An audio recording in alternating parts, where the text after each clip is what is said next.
ഓം നമോ ഭഗവതേ വാസുദേവായ. ഓം ശ്രീകൃഷ്ണ പരമാത്മനേ നമഃ. ചതുർത്ഥസ്കന്ധം 26-ാം അധ്യായം. നാരദ ഉവാച. സ ഏകദാ മഹേശ്വാസോ രഥം പഞ്ചാശ്വമാശുഗം ദ്വിഷം ദ്വിചക്രമേകാക്ഷം ത്രിവേണും പഞ്ചബന്ധുരം ഏകരശ്മ്യേകദമനം ഏകനീടം ദിഗൂപരം പഞ്ചപ്രഹരണം സപ്തവരൂദം പഞ്ചവിക്രമം ഹൈമോപസ്കരമാരൂഹ്യ സ്വർണവർമാക്ഷയേഷു ദിഹി ഏകാദശമൂനാഥഃ പഞ്ചപ്രസ്ഥമഗാധ്വനം. നാരദൻ പറഞ്ഞു, ഒരു നാൾ പുരഞ്ജന മഹാരാജാവ് ഉത്കൃഷ്ടമായ വില്ലും സ്വർണം കൊണ്ടുള്ള കവചവും തീരാത്ത ബാണങ്ങൾ ജനിക്കുന്ന ആവനാഴിയും ധരിച്ച് 11 സൈന്യത്തിൻ്റെ നാദസ്ഥാനം വഹിച്ചും കൊണ്ട് പഞ്ചപ്രസ്ഥം എന്നുപേരായ വനത്തിലേക്ക് തേരിലിരുന്ന് യാത്ര ചെയ്തു. ആ രഥം അതിവിശേഷമായിരുന്നു. 5 കുതിരകളെ കെട്ടിയിട്ടുള്ളതിനാൽ അതിവേഗം സഞ്ചരിക്കും. രഥാസ്പദങ്ങളായിട്ട് 2 ദണ്ഡങ്ങൾ, 2 ചക്രങ്ങൾ, ഒരച്ചുതണ്ട് ഇവയുണ്ട്. 3 ധ്വജങ്ങൾ ഉയർത്തി നിർത്തിയിരിക്കുന്നു. 5 സ്ഥാനങ്ങളിൽ കെട്ടിയുറപ്പിച്ചിട്ടുണ്ട്. ഒരു കടിഞ്ഞാൺ, ഒരു സൂതൻ, ഇരിപ്പാനുള്ള സ്ഥാനം, നുകം ഉറപ്പിക്കുവാനുള്ള 2 സ്ഥാനങ്ങൾ, 5 ആയുധങ്ങൾ, ആച്ഛാദനം ചെയ്യുവാനുള്ള 7 വസ്ത്രങ്ങൾ, 5 വിധത്തിൽ സഞ്ചാരം എന്നിവയുള്ളതുകൊണ്ട് ആ രഥം അസാധാരണ മഹിമയുള്ളതായിരുന്നു. പുരഞ്ജനൻ ജീവൻ, സ്വപ്നദേഹം തേർ, കർത്തൃത്വാദിഭാവം ധനുസ്, പഞ്ചേന്ദ്രിയങ്ങൾ കുതിരകൾ, സംവത്സരമാസാദികളുടെ അതിശീഘ്രതാനുഭവം വേഗഗതി, ഞാനെന്നും എൻ്റേതെന്നുമുള്ള അഭിമാനം 2 ദണ്ഡങ്ങൾ, പുണ്യപാപങ്ങൾ 2 ചക്രങ്ങൾ, മായ അല്ലെങ്കിൽ പ്രധാനം എന്ന് പറയപ്പെടുന്ന ഗുണസാമ്യാവസ്ഥാരൂപമായ ഒരച്ചുതണ്ട്, സത്വാദി 3 ഗുണങ്ങൾ ധ്വജങ്ങൾ, പഞ്ചപ്രാണൻ 5 ബന്ധനങ്ങൾ, കടിഞ്ഞാൺ മനസ്സ്, സൂതൻ ബുദ്ധി, ഇരിപ്പാനുള്ള സ്ഥാനം ഹൃദയം, ശോകമോഹങ്ങൾ നുകം ഉറപ്പിക്കുന്ന സ്ഥാനങ്ങൾ, ശബ്ദാദികളായ 5 വിഷയങ്ങൾ ആയുധങ്ങൾ, സപ്തധാതുക്കൾ ആച്ഛാദന വസ്ത്രങ്ങൾ, കർമ്മേന്ദ്രിയ വ്യാപാരങ്ങൾ, പഞ്ചവിധ ഗതിഭേദങ്ങൾ, രജോഗുണമാകുന്ന ദേഹാഭരണം, ഭോഗവാസനകൾ ബാണങ്ങൾ, അഹങ്കാരം ആവനാഴി, ഇന്ദ്രിയങ്ങൾ 10 മനസ്സും കൂടെ 11 സൈന്യം, പൃഥ്വ്യാദി പഞ്ചഭൂതങ്ങൾ, പഞ്ചപ്രസ്ഥം എന്ന വനം, സ്വപ്നം ദർശിക്കുന്ന സ്ഥാനമായ നാഡീവിശേഷത്തെ പ്രാപിച്ചു എന്നതുതന്നെ വനപ്രദേശം. ചചാരമൃഗയാം തത്ര ദൃപ്ത ആതേഷു കാർമുകഃ വിഹായ ജായാമദർഹ്യാം മൃഗവ്യസനലാലസഃ. ബാണചാപങ്ങളെ ധരിച്ച് മൃഗങ്ങളെ വധിക്കുന്നതിൽ താൽപ്പര്യവും ഉത്സാഹവും സ്വീകരിച്ച് യുക്തമോ അയുക്തമോ എന്നാലോചിക്കുവാൻ സമർത്ഥയായ ജാഗ്രൽ ബുദ്ധിയാകുന്ന ഭാര്യയെ ഒരുമിച്ച് കൂട്ടാതെ ആ വനത്തിൽ രാജാവ് വേട്ടയാടി. രാഗാദികൾ ബാണങ്ങൾ, കർത്തൃത്വാദിഭാവം ധനുസ്, ശബ്ദാദി വിഷയങ്ങൾ മൃഗങ്ങൾ, വിവേകമതിയായ ജാഗ്രൽ ബുദ്ധി ഭാര്യ, വിഷയാന്വേഷണം തന്നെ നായാട്ട്. ആസുരീം വൃത്തിമാശ്രിത്യ ഘോരാത്മാ നിരനുഗ്രഹഃ നെഹനന്നിശിതൈർബാണൈർ വനേഷു വനഗോചരാൻ. കരുണയില്ലാതെ അസുരന്മാർക്കുചിതമായ സ്വഭാവത്തെ സ്വീകരിച്ച് പ്രാണികൾക്ക് ഭയം ജനിപ്പിക്കുന്നവനായിട്ട് മൂർച്ചയുള്ള ബാണങ്ങളെക്കൊണ്ട് കാടുകളിൽ വസിക്കുന്ന മൃഗങ്ങളെ അനേകം വധിച്ചു. ജാഗ്രതവസ്ഥയിൽ പ്രാണി കാരുണ്യാദി സൽഗുണങ്ങളെ ഉപേക്ഷിച്ചും കൊണ്ട് പരോപദ്രവാദികളിൽ ഏർപ്പെട്ടതിൻ്റെ ബലഭൂതമായ സംസ്കാരത്താൽ ഭയങ്കരങ്ങളായ സ്വപ്നങ്ങളെ കാണുകയും തജ്ജന്യങ്ങളായ ദുഃഖങ്ങളെ ആ അവസ്ഥയിൽ ജീവാത്മാവ് അനുഭവിക്കുകയും ചെയ്യുന്നതിനെ സൂചിപ്പിച്ചു. തീർത്ഥേഷു പ്രതിദിഷ്ടേഷു രാജാമേദ്യാൻ പശൂൻ വനെ യാവതർത്ഥമലം ലുബ്ധോ ഹന്യാതിഥി നിയമ്യതേ. രാജാവിന് നായാട്ടു ചെയ്യത്തക്കതാണെന്ന് ശാസ്ത്രം അനുവദിച്ചിട്ടില്ല. മാംസത്തിൽ അത്യാഗ്രഹം ജനിക്കുകയും അതിനെ അടക്കുവാൻ അസാധ്യമായിരിക്കുകയും ചെയ്യുന്ന പക്ഷം ചില പ്രത്യേക നിയമങ്ങളോടുകൂടെ നായാട്ടു ചെയ്യുവാൻ ശാസ്ത്രത്തിൽ അനുവാദമുണ്ട്. ശ്രാദ്ധാദി പുണ്യകാലങ്ങളിൽ വധാർഹങ്ങളെന്ന് കൽപ്പിക്കപ്പെട്ട മൃഗങ്ങളെ കാട്ടിൽ വെച്ച് ആവശ്യം നിർവഹിക്കാൻ മാത്രം ഹനിക്കാമെന്ന് ശാസ്ത്രത്തിൽ നിശ്ചയിച്ചിരിക്കുന്നു. ഇതിനെ അതിക്രമിച്ചിട്ടുള്ള നായാട്ട് നരകഹേതുവായി ഭവിക്കും. ജാഗ്രതവസ്ഥയിൽ അതിർത്തി തെറ്റിയിട്ടുള്ള ഭോഗാഭിലാഷമുണ്ടായതിൻ്റെ ഫലമാണ് ഭയങ്കരങ്ങളായ സ്വപ്നങ്ങൾ. വിരക്തന്മാരല്ലാത്തവർക്ക് ശാസ്ത്രത്താൽ അനുവദിക്കപ്പെട്ട ഭോഗങ്ങളിൽ പ്രവർത്തിക്കാമെന്നല്ലാതെ ഉച്ഛൃംഖലമായ ഭോഗപ്രവൃത്തി നിഷിദ്ധമാണ്. യേവം കർമ്മനിയതം വിദ്വാൻ കുർവീത മാനവഃ കർമ്മണ തേന രാജേന്ദ്ര ജ്ഞാനേന സ ലിപ്യതേ. ഇപ്രകാരം ശാസ്ത്രത്താൽ നിയമിക്കപ്പെട്ട കർമ്മത്തെ അറിഞ്ഞ് അതുപ്രകാരം അനുഷ്ഠിക്കുന്ന മനുഷ്യൻ ജ്ഞാനവാനായതിനാൽ ആ കർമ്മത്താൽ അവൻ ബദ്ധനായി വരികയില്ല. അന്യഥാ കർമ്മ കുർവാണോ മനാരൂഢോ നിബധ്യതേ ഗുണപ്രവാഹപ്പതിതോ നഷ്ടപ്രജ്ഞോ വ്രജത്യതഃ. ദേഹാഭിമാന നിമിത്തം ശാസ്ത്രമര്യാദയെ ഉല്ലംഘിച്ച് കർമ്മം ചെയ്യുന്നവന് അതുനിമിത്തം സംസാരബന്ധം വീണ്ടുമുണ്ടാകുന്നു. ഗുണപ്രവാഹ സ്വരൂപമായ നാനായോനികളിൽ ശരീരം ധരിപ്പാൻ ഇടവരികയും പൂർവാഭ്യാസത്തിൻ്റെ ഫലമായിട്ട് വിചാരശക്തിയില്ലാത്ത മൃഗാദിദേഹങ്ങളെ ധരിച്ച് അധപ്പതിക്കുകയും ചെയ്യുന്നു. തത്ര നിർഭിന്നഗാത്രാണാം ചിത്രവാജൈ ശിലീമുഖൈഃ വിപ്ലവോ ഭൂദുഃഖിതാനാം ദുസ്സഹ കരുണാത്മനാം. നായാട്ടിൻ്റെ അനൗചിത്യത്തെ ശാസ്ത്രാനുസരണം പറഞ്ഞതിൽ പിന്നെ വീണ്ടും പ്രകൃതമനുസരിക്കുന്നു. ആ കാട്ടിൽ നായാട്ടു ചെയ്യുന്ന പുരഞ്ജന രാജാവിൻ്റെ ബാണങ്ങളേറ്റു മുറിപ്പെട്ട അനേകം മൃഗങ്ങൾ അസഹ്യ ദുഃഖത്തോടുകൂടെ ആ കാട്ടിൽ നശിച്ചു. കരുണയുള്ളവർക്ക് ആ കാഴ്ച ഏറ്റവും അസഹ്യമാകുന്നു. അവിവേകികൾ ശാസ്ത്രരീതിയെ അതിക്രമിച്ച് രാഗാദിവൃത്തികൾക്ക് അധീനന്മാരായിട്ട് വിഷയഭോഗങ്ങളിൽ ആസക്തന്മാരായി നശിക്കുന്നതിനെ ജ്ഞാനികൾ കണ്ടു വ്യസനിക്കും എന്നു സാരം. ശശാൻ വരാഹാൻ മഹിഷാൻ ഗവയാൻ രുരുശല്യകാൻ മേദ്യാൻ അന്യാംശ വിവിധാൻ വിനിഘ്നൻ ശ്രമമധ്യഗാത്. മുയലുകൾ, പന്നികൾ, പോത്തുകൾ, ഗവയങ്ങൾ, മാനുകൾ, മുള്ളൻ പന്നികൾ ഇങ്ങനെ നിർദോഷികളായ അനേകവിധ മൃഗങ്ങളെ സംഹരിച്ച് വേട്ടയാടി രാജാവ് ക്ഷീണിച്ചുപോയി. സ്വപ്നത്തിൽ നാനാവിധ വിഷയങ്ങളെ സമ്പാദിച്ച ജീവാത്മാവിന് ക്ഷീണം ബാധിച്ചു എന്ന് സാരം. തക്ഷുതൃപരിശ്രാന്തോ നിവൃത്തോ ഗൃഹമേയിവാൻ കൃതസ്നാനോചിതാഹാരഃ സംവിവേശഗതക്ലമഃ.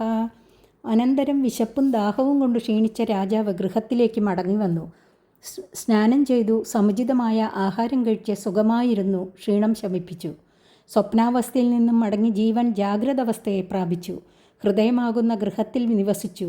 ജാഗ്രതാവസ്ഥയിൽ സ്ഥൂലേന്ദ്രിയങ്ങളോടുകൂടെ ബാഹ്യപദാർത്ഥങ്ങളെ കണ്ട് സന്തോഷിച്ചതു തന്നെ സുഖം. സ്വപ്നഹേതുവായ നിദ്ര നശിച്ചതു തന്നെ ശ്രമഹാനി. ആത്മാനമർഹയാം ചക്രേ ധൂപാലേഭസ്രകാദിഭിഃ സാധ്വലംകൃത സർവാംഗോ മഹിഷ്യാമാദതേ മനഃ. ചന്ദനം, പൂമാല, ധൂപം എന്നിവയാൽ സ്വശരീരത്തെ അലങ്കരിച്ചു. എല്ലാ അവയവങ്ങളെയും വേണ്ടവിധം അലങ്കരിച്ചതിൽ പിന്നെ സ്വഭാര്യയിൽ മനസ്സിനെ പ്രവേശിപ്പിച്ചു. സ്വപ്നദോഷം നിശേഷം നീങ്ങി ജാഗ്രത അവസ്ഥയെ പ്രാപിച്ച് ഹൃദയത്തിലിരുന്ന് സന്തോഷമായപ്പോൾ വിവേകവതിയായ ബുദ്ധിയോട് ജീവാത്മാവ് യോജിപ്പാൻ വിചാരിച്ചു. തൃപ്തോ ഹൃഷ്ടസുതൃപ്തശ്ച കന്ദർപ്പാകൃഷ്ടമാനസഃ നവജഷ്ടവരാരോഹാം ഗൃഹിണീം ഗൃഹമേദിനീം അന്തഃപുരസ്ത്രിയഃ അഭൃച്ഛദ്ദിമനാ ഇവ വേദിഷത്. ഹേ പ്രാചീന ബർഹസായുള്ളവനെ, രാജാവിന് ആഹാരാദികളിൽ തൃപ്തിയും സന്തോഷവും ഉണ്ടായപ്പോൾ അഹങ്കാരവും തന്നിമിത്തം മന്മഥവികാരവും ഉണ്ടായിട്ടാണ് ഭാര്യയെ അന്വേഷിച്ചത്. ഗൃഹകാര്യങ്ങൾ നിർവഹിക്കുന്ന ഗൃഹിണിയായ നായികയെ തൽക്ഷണം കാണാഞ്ഞതിനാൽ മനസ്വാസ്ഥ്യമില്ലാതെ അന്തഃപുരദാസികളോട് ചോദിച്ചു. ജാഗ്രത അവസ്ഥയിലെത്തിയാലും സ്വപ്ന സംസ്കാര നിമിത്തമുള്ള ഭ്രമം കുറേ നേരം കൂടെ നിൽക്കും. അപ്പോൾ സർവ്വകാര്യങ്ങളെയും വേണ്ടതുപോലെ നിർവഹിപ്പാനുള്ള ബുദ്ധിശക്തി ഉണ്ടാകുകയില്ല. അന്തഃപുരദാസികളെന്ന സംജ്ഞ ഇന്ദ്രിയവൃത്തികൾക്ക് കൽപ്പിച്ചു. അഭിവക്കുശലം രാമാഹ സ്വേശ്വരീണാം യഥാ പുരാ ന തദേതർഹി രോചന്തേ ഗൃഹേഷു ഗൃഹസമ്പദഃ. ഹേ സുന്ദരികളെ, നിങ്ങൾക്കും നിങ്ങളുടെ സ്വാമിനിക്കും സൗഖ്യം തന്നെയല്ലേ? ഞാൻ നായാട്ടിനു പോകുമ്പോൾ കണ്ടതുപോലെയുള്ള ശോഭനാവസ്ഥ ഈ ഗൃഹത്തിലുള്ള സാധനങ്ങൾക്കിപ്പോൾ കാണുന്നില്ല. രാജാവ് ചോദിക്കുകയാണ്. സ്വപ്നോത്തിതനായ ജീവന് അല്പനേരം ചിത്തം ഭ്രമിച്ചുകൊണ്ടിരിക്കുന്നതിനാൽ ശരീരാവയവങ്ങളെല്ലാം സ്വാധീനങ്ങളും സുഖാവഹങ്ങളും ആയിരിക്കുകയില്ല എന്ന് സൂചിപ്പിച്ചു. യദിന്ന സ്യാത് ഗൃഹേ മാതാ പത്നി വാ പതിദേവത വ്യംഗേരദൈവ പ്രാജ്ഞഃ കോ നാമാസീദീനവത്. സർവരക്ഷയെയും അന്വേഷിക്കുന്ന അമ്മയോ ഭർത്തൃവിശ്വാസമുള്ള പത്നിയോ ഇല്ലാതിരിക്കുന്ന പക്ഷം ഗമനസാധനങ്ങളായ ചക്രാദികളില്ലാത്ത വാഹനത്തിലെന്ന പോലെ ഗൃഹത്തിൽ ദൈന്യത്തെ അനുഭവിച്ചുകൊണ്ട് ബുദ്ധിമാനായ ഏതൊരുവനെങ്കിലും ഇരിക്കുമോ? സർവാപത്തിൽ നിന്നും രക്ഷിക്കുന്ന സാത്വികി ബുദ്ധി അമ്മ, ശരീരത്തിന് വേണ്ടുന്ന ഭോഗങ്ങളെ സമ്പാദിക്കുന്ന രാജസി ബുദ്ധി ഭാര്യ. ഇത് രണ്ടുമില്ലാതെ താമസി ബുദ്ധി മാത്രമാകയാൽ മൃഗാദികളെപ്പോലെ വിവേകരഹിതമായിരിക്കുന്ന ശരീരാവസ്ഥാനം ശോഭനമല്ല. കൊവർത്തതേ സാലലനാമജ്ജന്തം വ്യസനാർണവേ യാമാമുദ്ധരതേ പ്രജ്ഞാം ദീപയന്തി പദേ പദേ. അതാതു സമയത്തിൽ എൻ്റെ ബോധശക്തിയെ പ്രബലപ്പെടുത്തുന്നവളായിട്ട് ദുഃഖസമുദ്രത്തിൽ മഗ്നനാകുന്ന സമയത്തൊക്കെ എന്നെ ഏതൊരുവൾ ഇതിൽ നിന്ന് കയറ്റിവിടുന്നുവോ ആ പ്രിയതമ എവിടെയിരിക്കുന്നു? ലൗകിക കാര്യങ്ങളിൽ നേരിടുന്ന ബുദ്ധിമുട്ടുകളെ തീർക്കുവാൻ ഉപകരിക്കുന്ന ഉപായങ്ങളെ പ്രദർശിപ്പിക്കുന്നത് രാജസി ബുദ്ധിയാകയാൽ അതിൻ്റെ സാഹചര്യം കൂടാതെ ജാഗ്രത അവസ്ഥാ നിർവഹണം ജീവന് സുഖകരമാകുന്നതല്ലെന്നു സാരം. രാമ ഊജുഹു നരനാഥ ന ജാനീം അസ്ത്വത്പ്രിയ യദ്യവസ്യതി ഭൂതലേ നിരവസ്താരേ ശയാനാം പശ്യ ശത്രുഹൻ. സ്ത്രീകൾ പറയുന്നു, ഹേ പുരുഷശ്രേഷ്ഠ, അങ്ങയുടെ ഭാര്യ എന്തു ചെയ്യുവാനാണ് ഭാവിക്കുന്നതെന്ന് ഞങ്ങൾക്കറിഞ്ഞുകൂടാ. വെറും നിലത്തിൽ ഇതാ കിടക്കുന്നു, അതിനെ അങ്ങ് നോക്കുക. ഭാര്യയെ അസ്വസ്ഥയാക്കിയ ശത്രുക്കളെ സംഹരിപ്പാൻ അങ്ങ് സമർത്ഥനാണല്ലോ. സ്വപ്നാനന്തരം ബുദ്ധിക്കുള്ള ഔദാസീന്യത്തെയും ഇന്ദ്രിയവൃത്തികളുടെ ശൈഥില്യത്തെയും കാണിച്ചിരിക്കുന്നു. നാരദ ഉവാച പുരഞ്ജനസ്വമഹിഷീം നിരീക്ഷ്യ വധുതാം ഭുവി തത്സംഗോന്മതിതജ്ഞാനോ വൈക്ലവ്യം പരമം യയോ. നാരദർ പറഞ്ഞു, വെറും നിലത്ത് കിടക്കുന്ന ഭാര്യയെ കണ്ടപ്പോൾ തന്നെ അവളുടെ സാന്നിധ്യം നിമിത്തമുണ്ടായ മോഹത്താൽ തനിക്ക് സ്വഭാവസിദ്ധമായ ജ്ഞാനം നശിക്കുകയും ഏറ്റവും വ്യാകുലതയെ പ്രാപിക്കുകയും ചെയ്തു. സർവജ്ഞത്വാദി സ്വഭാവസിദ്ധ ധർമ്മങ്ങളിൽ നിന്ന് ജീവന് പതനമുണ്ടാകുവാൻ കാരണം രാജസി ബുദ്ധിയുടെ ചേർച്ചയാണെന്ന് പല പ്രാവശ്യവും സൂചിപ്പിക്കുന്നത് ജന്മമരണാദി സംസാര കാരണമായ രജസ്സംഗത്തെ ഉപേക്ഷിപ്പാൻ നന്നായി മനസ്സിരുത്തണമെന്ന് ബോധിപ്പിക്കുവാനാകുന്നു. സാന്ത്വയൻ ശ്ലക്ഷണയാ വാച ഹൃദയേന വിധൂയത പ്രേയസ്യ സ്നേഹ സംരംഭ ലിംഗമാത്മനി നാഭ്യഗാത്. വെറും നിലത്ത് കിടക്കുന്നത് കണ്ടപ്പോൾ തന്നെ രാജഹൃദയം ചലിച്ചു. മൃദുവചനത്താൽ സമാധാനപ്പെടുത്തുവാൻ ആരംഭിച്ചു. പ്രിയ ഭാര്യയുടെ പ്രണയ കലഹ കാരണം എന്താണെന്ന് ധരിച്ചില്ല. അനുനിന്നേത ശനകൈർവീരോ അനുനയക്കോവിദഃ പസ്പർശപാദയുഗളം ആഹചോത്സംഗലാളിതാം. വശീകരിപ്പാൻ സമർത്ഥനായ രാജാവ് ക്രമത്തിൽ അവളെ സ്വാധീനയാക്കി. ആദ്യമായിട്ട് കാൽക്കൽ വീണ് നമസ്കരിച്ചു. പിന്നെ മടിയിലെടുത്തിരുത്തി ഈ വിധം പറയുവാൻ തുടങ്ങി. കാമദീനത നിമിത്തം കാട്ടുന്ന ദൈന്യത്തെ പ്രകാശിപ്പിക്കുന്നത് കഥാചമൽകൃതിക്കു വേണ്ടി മാത്രം. പുരഞ്ജന ഉവാച നൂനം ത്വകൃതപുണ്യാസ്തേ ഭൃത്യേഷീശ്വരാശുഭേ കൃതാകസ്വാത്മസാത് കൃത്വാ ശിക്ഷാദണ്ഡം നയുഞ്ജതേ. പുരഞ്ജനൻ പറഞ്ഞു, ഹേ ഭദ്രേ, ഏതൊരു ഭൃത്യന്മാർ കുറ്റം ചെയ്തിരിക്കുന്ന സമയം അവരുടെ സ്വാമികൾ അവരെക്കുറിച്ച് ആത്മീയന്മാർ എന്ന് വിചാരിച്ച് തൽക്ഷണം ദണ്ഡിക്കാതിരിക്കുന്നുവോ ആ ഭൃത്യന്മാർ പുണ്യമില്ലാത്തവർ തന്നെ നിശ്ചയം. പരമോനുഗ്രഹോ ദണ്ഡോ ഭൃത്യേഷു പ്രവുണാർപ്പിതഃ ബാലോനവേദ തത്വന്നി ബന്ധുകൃത്യമമർഷണഃ. ഹേ സുന്ദരി, ഭൃത്യന്മാർ അപരാധം ചെയ്യുമ്പോൾ പ്രഭു അവരിൽ ഏർപ്പെടുത്തുന്ന ദണ്ഡം അവരെക്കുറിച്ചുള്ള പരമാനുഗ്രഹമാകുന്നു. ദണ്ഡം നിമിത്തം മേലിൽ അപരാധം ചെയ്യാതിരിക്കുമല്ലോ, അതാണ് അനുഗ്രഹസ്വരൂപം. ദണ്ഡാവസരത്തിൽ ക്രോധിക്കുന്നവനുണ്ടെങ്കിൽ അവൻ വാത്സല്യപൂർവ്വം സ്വാമി ചെയ്തതായ ആ ബന്ധുകൃത്യത്തിൻ്റെ വിലയറിയാത്ത മൂഢനാകുന്നു. നിന്റെ സൗന്ദര്യാതിശയ നിമിത്തം ഞാൻ നിനക്ക് അധീനനായ ഭൃത്യൻ. എൻ്റെ അപരാധമാണ് നിനക്ക് കോപകാരണമെങ്കിൽ എന്നെ ശിക്ഷിക്കുക. ഈ വിധം നീ നിലത്ത് കിടന്ന് എന്നെ കഠിനമായി ക്ലേശിപ്പിക്കുന്നത് ഉചിതമല്ലെന്ന കാമുക ചേഷ്ടാവിവരണം കഥയ്ക്ക് ഭംഗി കൂട്ടുവാനും വിഷയികളുടെ കുൽസിത വ്യാപാരങ്ങളെ വിശദമാക്കുവാനും ഈ വിധം വർണ്ണിച്ചതാകുന്നു. സാത്വം മുഖം സുദുതി ശുഭ്രാനുരാഗഭാര വ്രീഡാ വിളംബ വിലസദ്ദസിതാവലോകം നീലാളകാളിഭിരൂപസ്കൃതമുന്നസംനഃ സ്വാനാം പ്രദർശയ മനസ്സിനി വൽഗുവാക്യം. ഹേ സുദതി, ഹേ സുബ്രു, ഹേ മനസ്സിനി, സൗന്ദര്യത്താൽ എന്നെ ദാസനാക്കിയിരിക്കുന്ന ആ നിന്റെ സൗന്ദര്യാസ്പദമായ മുഖം ഉയർത്തിക്കാട്ടിത്തരുക. അതല്ലാതെ എന്നെ ആനന്ദിപ്പിക്കുന്ന വസ്തു മറ്റൊന്നുമില്ല. എന്നിലുള്ള അനുരാഗത്തിൻ്റെയും സ്ത്രീ സഹജമായ ലജ്ജയുടെയും ഭാരത്താൽ മന്ദമായി പ്രസരിക്കുന്ന പുഞ്ചിരിയും കടാക്ഷവും പുറപ്പെടുന്ന ആ മുഖം എത്ര ആനന്ദകരം! നീല നിറമുള്ള കുറുനിരകളാകുന്ന വണ്ടുകളാൽ അലങ്കരിക്കപ്പെട്ടതായ ആ കോമളമുഖം താമരസ പുഷ്പത്തിനെ നിസ്സാരമാക്കുന്നു.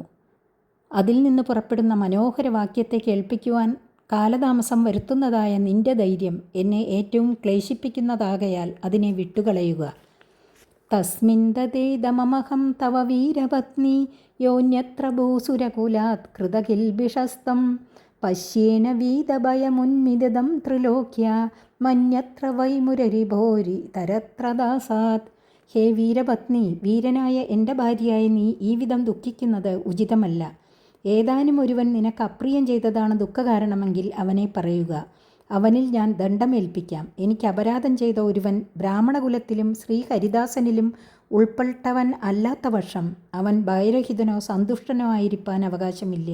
അത്ര ധീരനായ ഒരുവനെ ഞാൻ 3 ലോകത്തിനുള്ളിൽ കാണുന്നില്ല. സ്ത്രീകളോട് ഈ വിധം വീരവാദം പറയുന്നത് കാമുക സ്വഭാവമാണ്. വക്രം നതേ വിതിലകം മലിനം വിഹർഷം സംരംഭ ഭീമമവിഷ്ടം അപേതരാഗം പശ്യേസ്തനാവഭിഷുജോപഹതോ സുജാതോ ബിംബാദരം വിഗത കുങ്കുമ പങ്കരാഗം. ഹേ പ്രിയേ, എന്താണ് ഉദാസീനയായിരിക്കുന്നത്? വേഗത്തിൽ മറുപടി പറയുക. എനിക്ക് അസഹ്യമായ ഖേദം നിന്നെ കാണുമ്പോൾ ഉണ്ടാകുന്നു. ഇതിനു മുമ്പൊരിക്കലും നിന്റെ സ്വരൂപം ഈ തരത്തിലുള്ളതായിട്ട് ഞാൻ കണ്ടിട്ടില്ലല്ലോ. ഇപ്പോൾ നിന്റെ മുഖത്തിന് അലങ്കാരമായ തിലകം കാണുന്നില്ല. സന്തോഷഹീനവും കോപത്താൽ ഭയങ്കരവുമായിരിക്കുന്നു. എന്നെക്കുറിച്ചുള്ള സ്നേഹത്തിൻ്റെ സ്ഫുരണമോ തന്നിമിത്തമുള്ള ശോഭയോ മുഖത്തിൽ കാണുന്നില്ല. മുഖം വല്ലാതെ വാടിയിരിക്കുന്നു. എൻ്റെ മനസ്സിനെ ഹരിക്കുന്ന നിന്റെ സ്തനങ്ങൾ കണ്ണീരിനാൽ നനഞ്ഞിരിക്കുന്നതായിട്ടോ തൊണ്ടിപ്പഴം പോലെ സ്വതേ തുടുത്തിരിക്കുന്ന നിന്റെ അധരം താമ്പൂലചർവണം നിമിത്തം കുങ്കുമം തേച്ചതുപോലെയുള്ള ചുവപ്പോട് കൂടാത്തതായിട്ടോ ഞാൻ ഇതിനു മുമ്പേ കണ്ടിട്ടില്ല. ഇപ്പോൾ ഇങ്ങനെ വരാൻ എന്താണ് കാരണം? പറയുക. എന്നെ ഈ വിധം ഖേദിപ്പിക്കരുത്. തന്മേ പ്രസീദ സുഹൃദ കൃതഗിൽബഷസ്യ സ്വൈരം ഗതസ്യ മൃഗയാം വ്യസനാതുരസ്യ കാദേവരം വശഗതം കുസുമാസ്ത്രവേഗ വിസ്രസ്തപൗഷ്ണം മുചതി നഭചേദകൃത്യേ. പ്രിയേ, നിന്റെ മൗനത്താൽ ഞാൻ തന്നെയാണ് അപരാധം ചെയ്തവൻ എന്നിപ്പോൾ ധരിച്ചു. എൻ്റെ അപരാധം എന്താണെന്നും മനസ്സിലായി. നിന്നോടുകൂടാതെ ഞാൻ തനിയെ സ്വതന്ത്രനായിട്ട് വേട്ടയ്ക്ക് പോയതാണ് നിന്റെ കോപകാരണം. അങ്ങനെ പോയത് തെറ്റു തന്നെ. പക്ഷേ സ്വതേ എനിക്കുള്ള ആ വാസനയ്ക്ക് ഞാൻ അധീനനായതുകൊണ്ടാണ് പെട്ടെന്ന് പോയത്. നിന്നിൽ എപ്പോഴും അത്യന്തം സ്നേഹയുക്തനായ എൻ്റെ ആ അപരാധത്തെ ക്ഷമിച്ച് എന്നിൽ പ്രസാദിക്കുക. മന്മഥബാണത്താൽ പൗരുഷം നശിച്ചും പ്രേയസിക്ക് അധീനനായിരിക്കുന്ന രതിപ്രദനായ കാന്തൻ സമീപത്ത് വന്നിരിക്കെ ഏകാന്തത്തിൽ സമുചിത കൃത്യത്തിനായി ഒരുങ്ങാത്ത മനോഹരിയായ കാന്ത ഏതൊരുവളെങ്കിലും ഉണ്ടോ? ആരുമില്ല. ഉണ്ടെങ്കിൽ അവൾ രസജ്ഞയല്ല. അതിനാൽ ഇപ്പോൾ പ്രസാദിക്കുക. കാമുകന്മാരുടെ ദൈന്യത്തെ ഇത്രത്തോളം സ്പഷ്ടമാക്കിയത് എത്ര തന്നെ ബുദ്ധിമാനും ധീരനുമായാലും സ്ത്രീവശനായാൽ അവൻ്റെ പൗരുഷം നശിച്ചു എന്നും പുരുഷനെ അധപ്പതിപ്പിക്കുന്ന കാമത്തെ അടക്കുവാൻ വിവേകികൾ നന്നേ മനസ്സിരുത്തണം എന്നും ധരിപ്പിക്കുവാൻ വേണ്ടിയിട്ടാകുന്നു. 26-ാമത്തെ അധ്യായം സമാപിച്ചു. 27-ാം അധ്യായം അടുത്ത ദിവസം. ഹരി ഓം.